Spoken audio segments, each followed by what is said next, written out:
Suara dentuman keras pada pagi hari mengagetkan warga perumahan Puri Gading, Jimbaran, Kuta Selatan, Badung pada Selasa 1 Juni. Suara ledakan tersebut bersumber dari rumah berlantai 2 di Blok Palem B30 yang dihuni pasangan warga negara asing asal Prancis dan Inggris bernama Hugo Gaetan Quentin dan Eloise Fiona Michelle.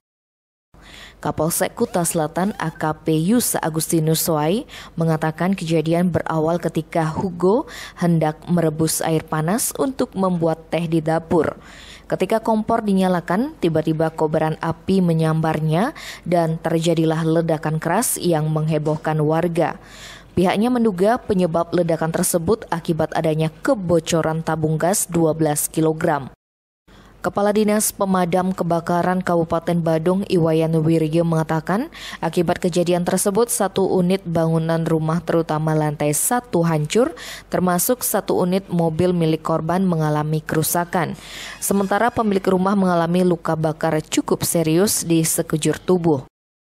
Tim Bali Express melaporkan.